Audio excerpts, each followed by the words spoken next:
Hello friends, welcome to the course on Pedagogy of Mathematics, course code EDU 220.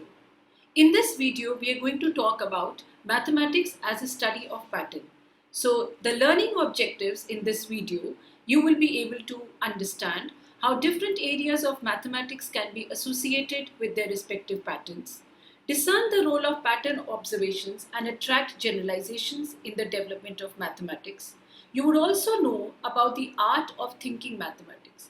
In other words, this video is centered around the keywords patterns, mathematical thinking, development of different areas of mathematics. Let's begin. How do we understand mathematics?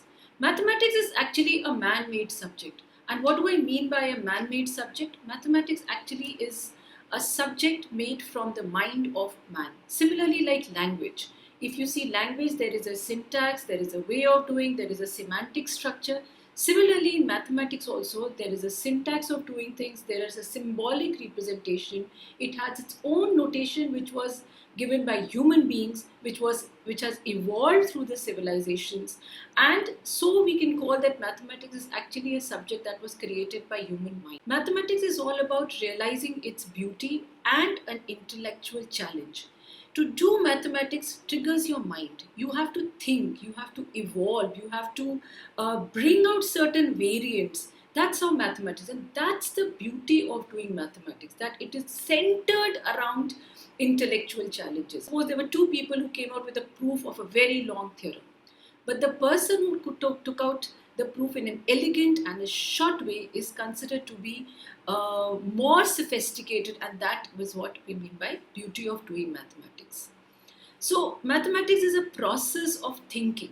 It's not important to give a product in mathematics. It doesn't matter whether you've taken out an answer in mathematics. What is more important is how you reach the answer. What is the process that you adopted to look at the answer? How differently did you think? Was there a divergent way of looking at it? Did you connect concepts together to reach that answer? So don't worry, mathematicians are never bothered about the answer as such. They're more concerned about the process, the way you thought, the way you connected the concepts to reach the answer. So one could say that there are two ways of looking at mathematics: the theoretical mathematics and the applied mathematics. Theoretical mathematics is the one that evolved from the abstract nature of mathematics, and you're not bothered about its real life application in mathematics. However, applied maths is something which emerged from real life applications.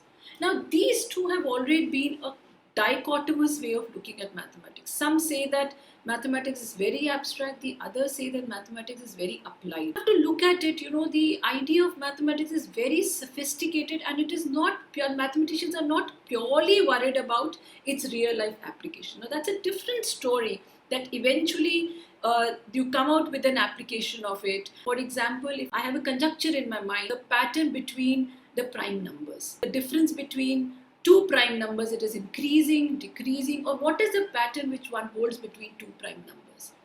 That's a theoretical concept. So I'm not worried about how prime numbers are used in the daily life. So this is theoretical mathematics. Applied mathematics, however, will take up examples from daily life. The only difference between both of them is that theoretical mathematicians are not too worried about its application. However, the applied mathematicians take problems from the things in and around us, they dig into the realm of mathematics and bring out a solution to it.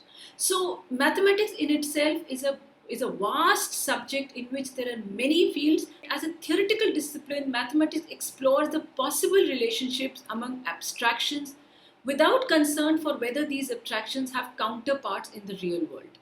The abstractions can be anything, from strings of numbers to geometrical figures to sets of equations. Or let me give you another example of dimensions, of geometry. You can imagine what a zero dimension is. A dot is a zero dimension. If I extend that dot to a linear part, which means if I have two dots and I join them, it becomes a line, which is one dimension.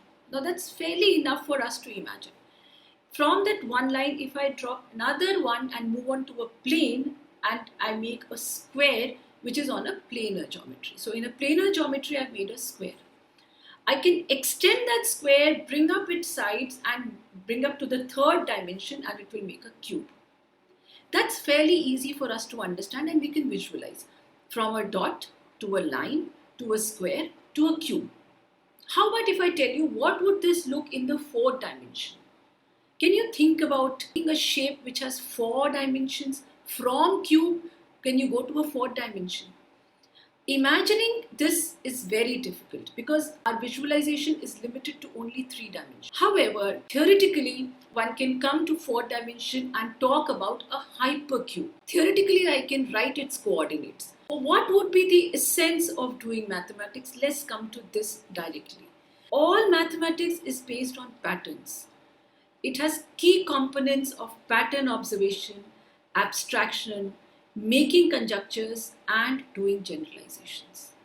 These are 4 components of doing mathematics, which means to do mathematics, you should be able to observe patterns, you should be able to abstract the key elements of the pattern, you should be able to make some conjectures based on the abstract ideas that you've tried to bring out from the patterns, and then move on to generalization.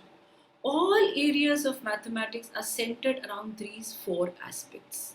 So let's dig a little more into this, understand all the areas of mathematics. What do we mean by pattern first of all? A pattern is a noticeable regularity in the world or in a man-made design. Its elements of a pattern repeat itself in a predictable manner. So we try to understand these regularities on the basis of the data we gather, and then we try to predict what would come next. We estimate if the same pattern would occur when the variables are altered, and then we try to begin extending the patterns. For example, let's talk about numbers. Number theory and algebra are 2 areas which have emerged from discerning patterns in quantitative sense and patterns in numbers. Now, these are also called sequences, by the way. So let me give you an example. Think about the set of prime numbers. How many prime numbers are there? Is there a pattern in the prime numbers? Is there a pattern between the intervals of these prime numbers? Let's take another example, triangular numbers, which is a sequence of numbers 1, 3, 6, 8, 10. There is a difference of some numbers in it. What would be the next number? How do you make out this next number? So when you come to finding out this next number, you would have to make out a relationship between the prior numbers. And hence you're looking at the pattern. When you take out the relationship between these numbers, you are actually doing a lot of mathematics in terms of number theory. For example, when I say the sum of 2 odd numbers is even, how did the child come to know about this? First of all, you give her very many examples. You give her many types of odd numbers and ask her to add it. Then when they add it, they realize that it actually leads out to an even number. That's the abstraction which the child is making after looking lot of patterns of adding 2 odd numbers. Once you've given this pattern of adding several odd numbers, a pair of odd numbers, then the child deduces or abstracts that the answer would be an even number, which means by adding 2 odd numbers, it will always give an even number. That's abstraction. Now let's move on to generalization, which means now you would be needing symbols. You would need symbols, you would need to represent 2 odd numbers and then add them and then bring it out that it leads to a generalization, which is what we do in algebra. So number theory in algebra came out by looking at the patterns of numbers. What about geometry? Geometry is actually a study of patterns in shapes, relative position of figures, and properties of space and dimension. Let's look at how. For example, in class 7th and 8th, you would have read similarity in triangles. You remember those AAA properties, which means you establish these properties to look at 2 triangles being similar. Suppose I have to use that same thing to talk about similarities in quadrilaterals. What would be the minimum conditions that could be used to talk about similarities in quadrilaterals? Can we make a generalization from triangles to quadrilaterals straight away? Can we straight away say that since AAA angle property holds good in triangles and AAAA, which means angle will also hold in quadrilaterals? Will this also hold good in pentagons? So, these are the things that will look you to challenge. So, if it's giving you a challenge in your mind, you must explore. This is what I mean by patterns in shape. What about a tetrahedron? If I have to say two tetrahedrons are similar, what are the properties? What are the minimum things that I have to look for to establish the similarity of two tetrahedrons? Another thing that we can talk about in geometry is the relative position of figures, which means if I change the aspect, if one aspect of position of the shape, how does it affect the shape? For example, transitive symmetries, rotational symmetries, glide symmetries. If these symmetries are working good in 2 dimension, what would happen in 3 dimension? What would be a transitional symmetry in the 3 dimension? What would be a transitional symmetry in, let's say, a 4 dimension? What will be a rotational symmetry be in 3 dimension? So you start looking at these patterns and then you start exploring more and more ideas. So geometry is all about this. We must also talk about the variants and the invariants. What properties gets changed when we're doing all these patterns and what doesn't change?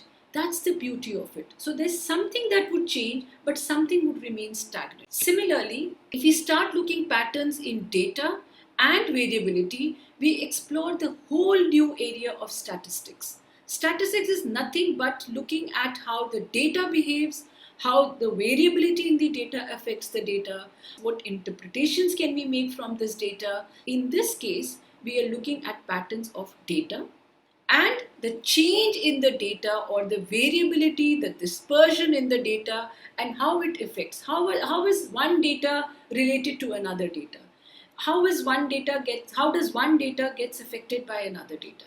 All this is we are trying to look at in terms of statistics. So statistics in a way is a science of patterns of data and variability. Coming to probability. Probability is actually patterns in randomization. We try to look out patterns in randomization. Now, it's a complicated topic, but it's easy to understand, which means everything is being random, yet there is a pattern in that randomness. We try to look at that in terms of probability. We try to look at the patterns in chance. How does chance behave? So we look at the event or the probability or the chances of that event which has happened in the past, and based on that pattern we try to predict its happening or not happening in future. Coming on to topology. So topology talks about patterns in structures, formations, deformations, stretching, twisting, crumbling, bending, and how this would affect. So all in all that I wanted to tell you was that mathematics is a cluster of patterns. All areas of mathematics come from discerning patterns, looking into the variants and invariants, culling out the abstraction, and then talking about generalization. So, how do we promote a mathematical thinking? We need to give children a lot of experience of looking at patterns, different patterns. Give them patterns in numbers, give them patterns in shapes, give them patterns in positions. Let them explore patterns in chance, let them explore patterns in structures, and then ask them what properties do they see? How do they see a change in these patterns? Can they extend this pattern? What would they need to extend this pattern?